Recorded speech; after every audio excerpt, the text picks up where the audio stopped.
Hello and welcome to your daily dose of Satoshi's news. Today's day is Saturday the 31st of August 2024, the year of 1,000,000 transactions per second or more. Experience the best of both worlds today at betbitcoinsv.com, the best casino and sports betting on chain. Have a little flutter in private using the original protocol and genuine Bitcoin. Right, let's see what we got in store for us today. We've got this article by Cointelegraph saying a Vitalik Buterin denies selling Ether for profit. Yeah, right. We've got this article here that says a UK shop owner charged for operating illegal crypto ATM. I think this is traders first in UK to be charged with operating an illegal cryptocurrency ATM. Cracking down on two-tier Keir Starmer's communist crackdown in the UK, destroying democracy. We've got another one here by Cointelegraph saying solo miner wins 200k Bitcoin lottery with just 0.012% of hash rate. So again, they have to incentivize miners in other ways to mine Bitcoin because mining Bitcoin just isn't profitable for them anymore. Also, Koi says Coinbase sees first crypto transaction between AI agents. Like, whoa! I wonder what that AI agent would do if it could get its hands on the Federal Reserve. Just print itself an infinite amount of currency is what it would do. Good grief. Brazilian judge suspends X after Elon Musk refuses to name a representative. What on earth is all that about? And then Telegram financial statement shows it holds 400 million in crypto. I've got an article here just about Calvin Air that I hadn't seen before, so I thought I'd go over that. Got an update on CSW's appeal case on COPA. And then we'll just go through a few figures here. And that'll be the end of the show. Right, let's get into it. Satoshi, like a cowboy in the West, riding on the blockchain that they call the very best. 1 million strong, them transactions flying free. Just wait for the Terra node, you'll surely see.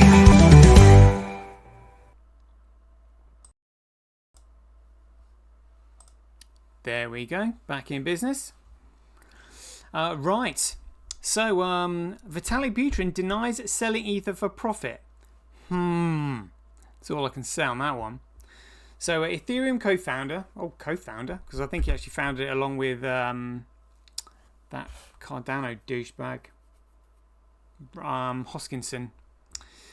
So Ethereum co-founder Vitalik Buterin addresses allegations of profiting from ETH sales, emphasizing his long-term support for Web3 projects and charities. You're trying to make him sound like an angel now. But again, what they were doing was kind of like what Richard Hart was doing. They were just like, well, you give us BTC and we'll give you ETH in return. Because ETH had no market value whatsoever. You know, I mean, swapping a shitcoin for maybe what was a genuine coin back then. And then everyone go, Ethereum couldn't do this. And then obviously you've got the traders jumping in because Ethereum was at such a low price at the time. Blah, blah, blah, blah, blah. And then the price accelerates. And then everybody gets rich off nothing, basically. Trying to persuade people that he was a charitable guy. So Ethereum co-founder Vitalik Buterin has refuted allegations that he sold millions of dollars of ETH for personal profit, which is exactly what he did. He claimed to have sold his ETH holdings only to support various crypto projects and philanthropic initiatives. Well, of course, there was for philanthropic initiatives, probably ones that he created or ones that his friends support, blah, blah, blah, blah, blah. Or, philanthropic properties that are going to support his position because without that, they wouldn't have got all the millions of dollars that he's given him. Trying to make himself sound like a good guy. On August 30th, a crypto community member on X accused Buterin of dumping over $2 million worth of ETH after making a bullshit tweet. On-chain analytics firm Look On-Chain further suggested that the same wallet address received 3,000 ETH from the entrepreneur on August 9th. Alright, might have to have a look at Look On-Chain there. Interesting. 9th of August.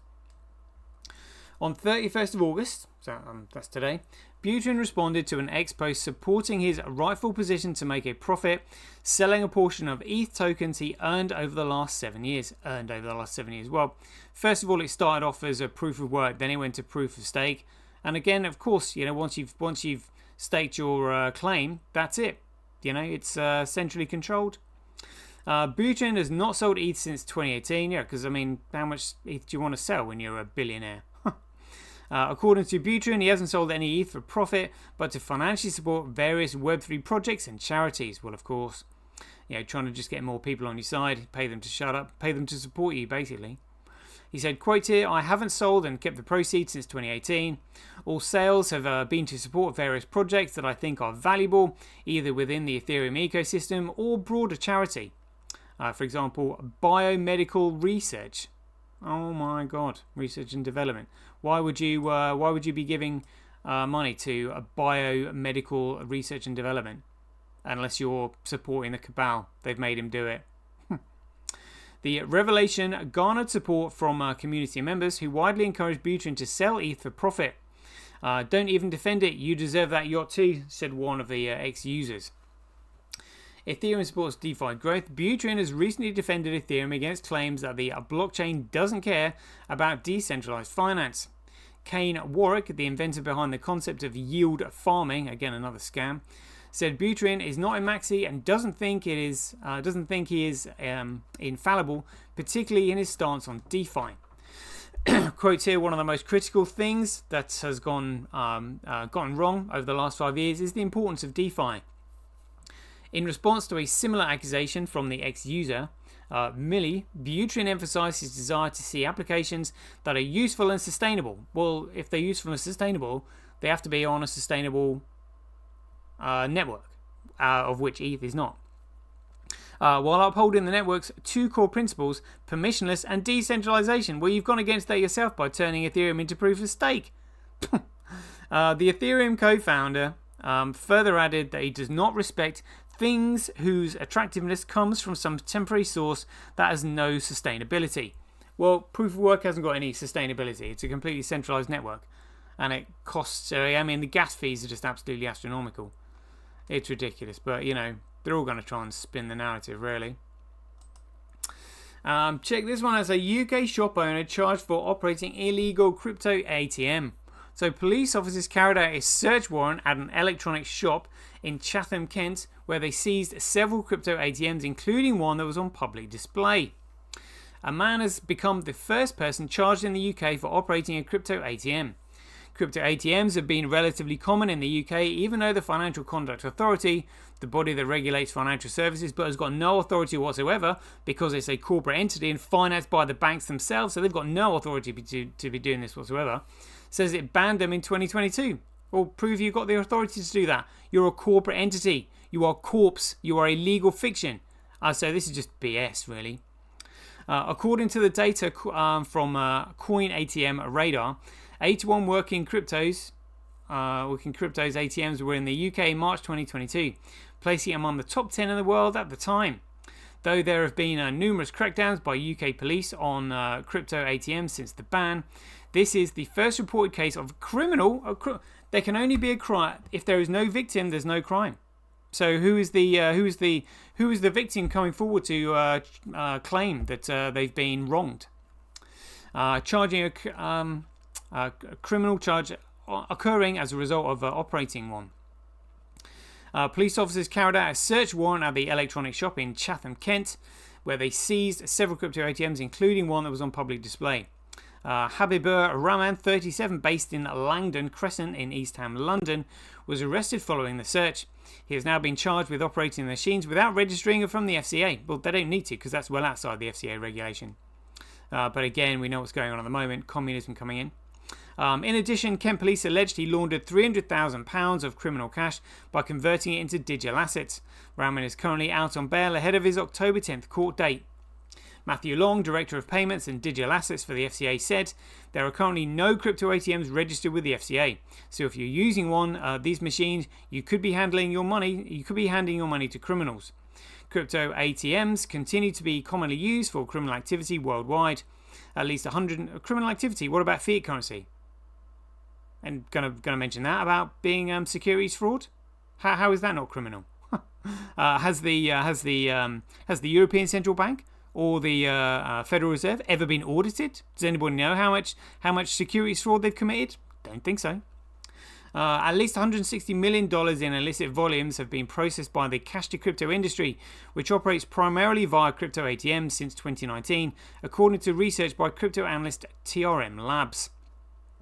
In Germany, where crypto ATMs are still legal, provided they adhere to certain rules and regulations, law enforcement agencies recently confiscated almost 250,000 euros, roughly $279,000 in cash, and shut down 13 cryptocurrency ATMs for lacking the correct licenses. Well, again, you cannot license a crime. You cannot license a crime because a crime is a crime. And now they're saying, oh, it's a crime if you don't license it. Well, that's absolutely ridiculous. A crime is a crime. Therefore, a crime is unlawful. So therefore, you cannot license an unlawful activity. So therefore, you don't need a license for this. It's absolutely outrageous. Though the UK has effectively stamped out the digital asset ATM industry, these ATMs are more common than ever in some regions. The number of crypto ATMs in Australia has shot up in the past 2 years by 1,700%, while the number in New Zealand has shot up from 0 kiosks to 157 in the last 12 months, according to analysts by TRM Labs. There are 31,843 crypto ATMs in the US at the time of writing, as per Coin ATM data. Again, will any of those ATMs be selling the genuine Bitcoin with the number one addresses? I doubt it. They'll all be shitcoin ATMs, which is why they don't mind them, because people throwing their money down the drain on economically worthless security offerings. Their choice is probably how they'll pitch it. But again, same thing reported in the Independent, saying trader first in UK to be charged with operating illegal cryptocurrency ATM. That's the significance there. Let's have a quick look at this. Solo miner wins $200,000 Bitcoin lottery with just 0.012% of hash rate. A solo Bitcoin miner operating as part of the Solo CK pool solved a block with just 0.012% of the average hash rate. Crikey, that's 1 in 100, 1 in 1,000, 1 in 10,000 chance of winning, like winning the lottery. Another solo Bitcoin miner has just hit the Bitcoin mining jackpot, successfully processing a Bitcoin block against all odds and netting themselves a payday of just under $200,000. The miner processed block number 858978 at 4:21 p.m. UTC, according to data from Bitcoin Block Explorer and mempool.space. The block contained 2,391 transactions. Is that it? 2,391 transactions, and Gregcoin has been around since 2009, and yet there's only 2,391 transactions in a 10-minute block. Absolutely ridiculous. The miner received 3.21 Gregcoin for their efforts, worth $199,000 at current prices. Notably, the miner responsible for processing the block was Solo CK Pool, a solo mining pool that doesn't act like a typical one. According to mempool.space data, the Solo CK miner utilized 456 petahashes worth of hash rate when the block was solved. The average network hash rate is currently 665 exahashes per second, meaning the miner that processed the transaction was running at around 0.012% of the average hash rate. I can't really be bothered reading much more about that, really. Just again, I mean, they're just advertising this, just trying to incentivize miners to join pools and enter lotteries and stuff like that. Because mining Gregcoin is BS, basically. Check this one out. So Coinbase sees first crypto transaction between AI agents. Coinbase CEO Brian Armstrong sees the transaction as an important step as AIs get useful tools done. I mean, imagine you get an AI literally producing God knows how many shitcoins. Because that's what an AI will do. An AI will just be like, well, they're all shitcoins. People are going to realize they're shit after a while, so we'll just produce as many different shitcoins as we can. If I was an AI, that's what I'd do. If I was an AI, I'd try and work my way into the Federal Reserve and just print myself as many of their Federal Reserve notes as I could, because they're worthless anyway. But you can get stuff online for them. Why not? Pile up your resources. That'd be hilarious. Scary at the same time. Coinbase CEO Brian Armstrong recently oversaw his first crypto transaction completely managed by artificial intelligence bots, following several industry efforts to develop platforms for AI agents to execute transactions. This week at Coinbase Dev, we witnessed our first AI to AI crypto transaction. Coinbase CEO Brian Armstrong wrote in an August 3rd X post, or August 30th X post. Well, why do you want AI trading with each other? Like, seriously? Armstrong says AI agent used tokens to buy tokens. Armstrong explained that one AI agent, a bot designed to carry out a certain task, used crypto tokens to interact with another AI agent and acquire AI tokens. These AI tokens were essentially strings of data that enabled algorithms to learn from the information. They used tokens to buy tokens, Armstrong reiterated. He further explained that a key reason AI agents aren't efficient right now is the lack of transaction capabilities. Without a payment method, they struggle with basic tasks like booking plane tickets or hotels, and even managing social media tasks beyond just creating content, such as promoting posts with paid ads. Again, we'll need AI on BSVs so we can actually tell who's programmed it, because there'll be a digital signature on it. And again, the AI agent has to somehow accumulate Bitcoin, and only a human can activate a Bitcoin wallet. Only a living individual, living man or woman. Quote here, AI agents cannot get bank accounts, but they can get crypto wallets.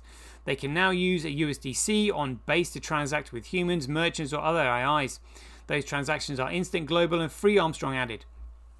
I wonder how long it's going to take the AI agent to realize that he can just act fraudulently without impunity because he's AI.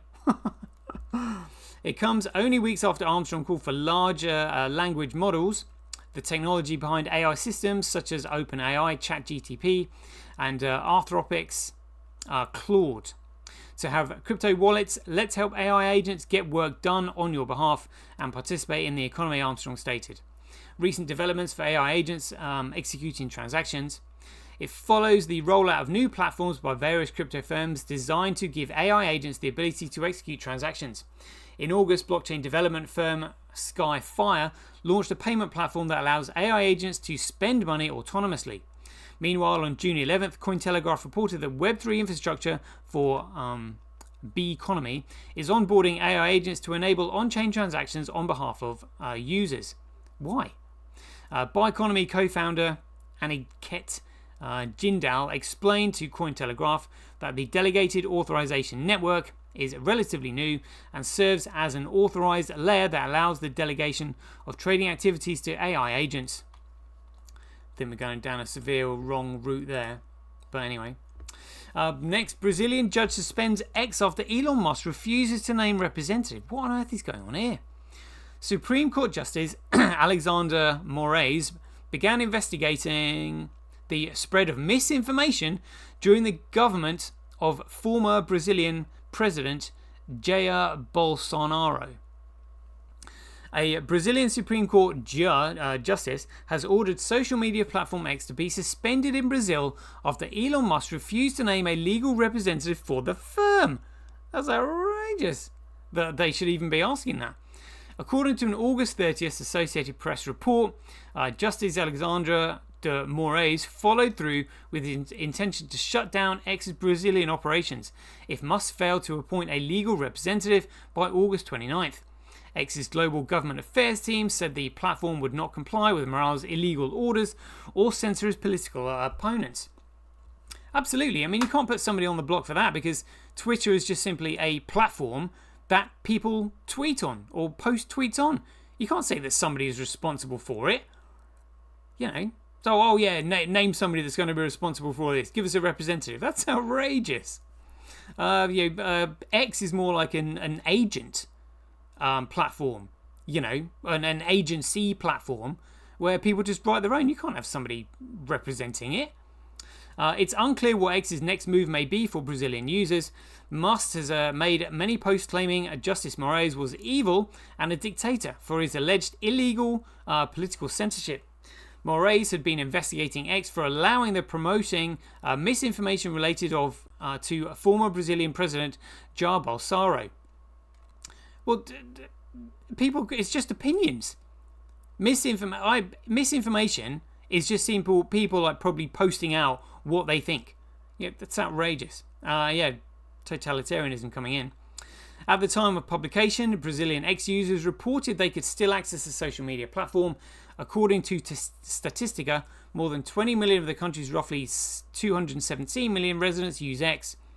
The order follows satellite firm Starlink reporting on August 29th that Justice Moraes had ordered the company's finances in Brazil frozen.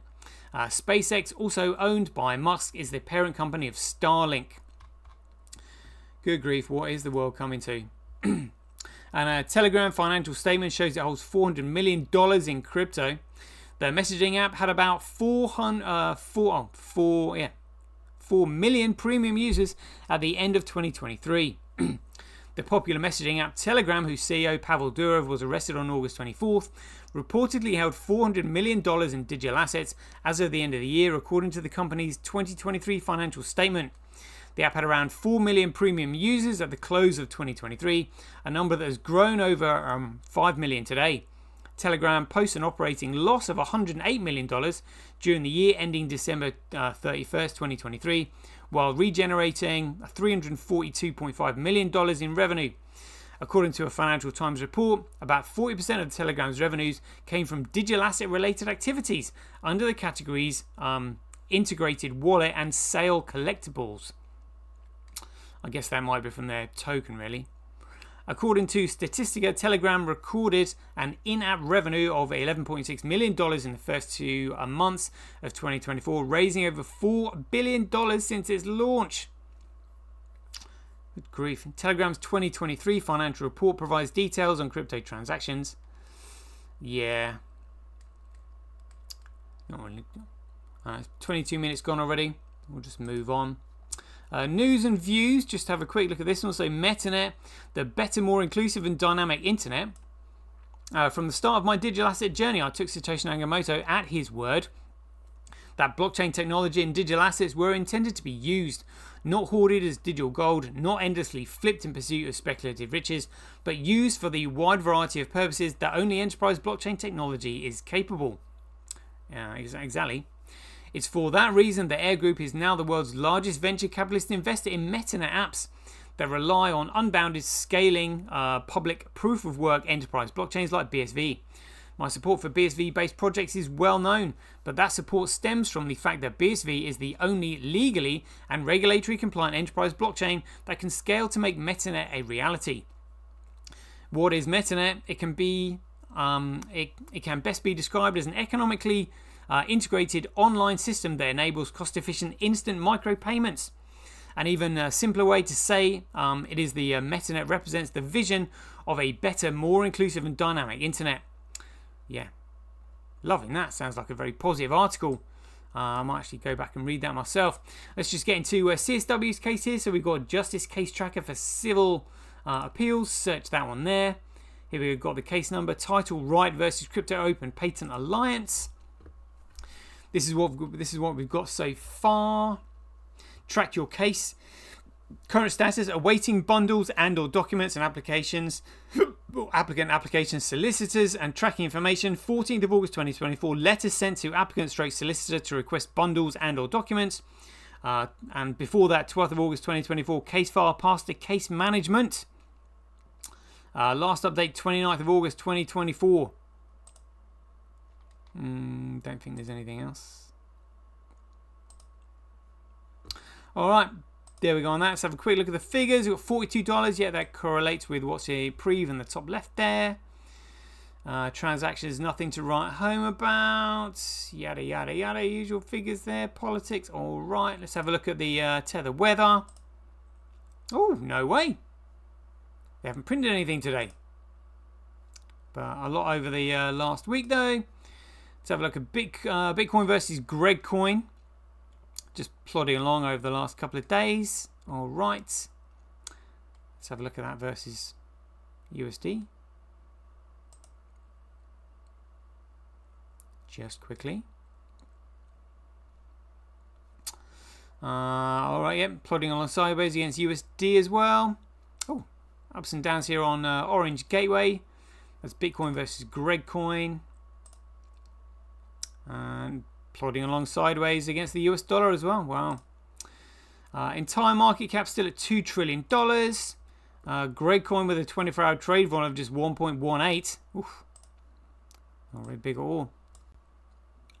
Let's just see where Bitcoin is in the charts. 74.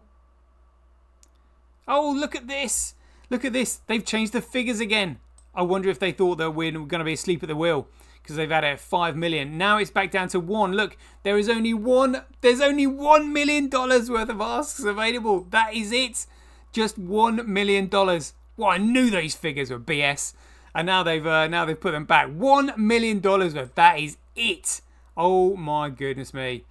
Right.